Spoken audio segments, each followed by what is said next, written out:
The million-dollar question that many people ask is, do these ideas work, and where do they work?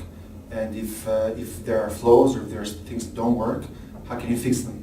And unless you see other people who do the same or who are in charge of the same programs around the world, then you never have an opportunity to learn and grow and hopefully not repeat mistakes that others have. So in that regard, I find it extremely valuable. Particularly the hosting venue, Brazil, has been a fascinating experience in terms of reaching huge chunks of the population through programs that, quite frankly, don't occupy that big of a percentile of the GDP. So in that regard, this has been phenomenal, and to see how it empowers groups like young people and women, which are also our key targets in Albania, I find this extremely valuable. For once, positive discrimination does work.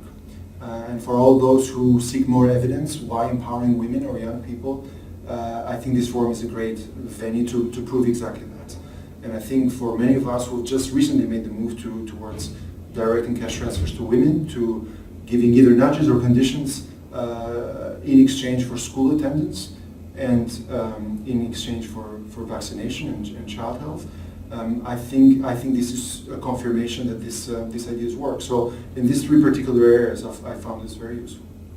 I'm delighted Albania was highlighted as a positive case from Europe in this year's forum.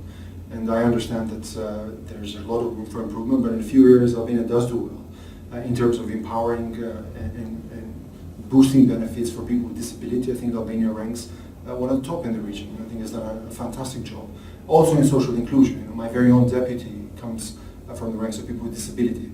It's something normal in the Western world, but something unheard of in the East. So I think financial, so economic and political empowerment of people with disability is something Albania is very proud of. We're also a leading country in our recent reforms, including minority populations like Roma and Egyptian, many times seen as in the sidelines of society.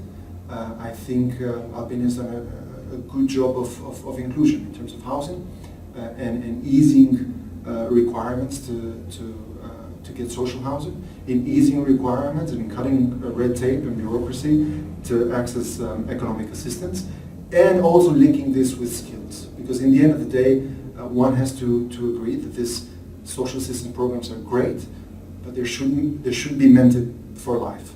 There should be meant as transitory phases until people find a decent job that gets them a decent income and then produces a decent lifestyle. So in that regard, our link now with the skills sector, which is vocational training, employment service, is another thing Albania is quite proud, and I'm happy to share and feel very honored to have presented Albania's case.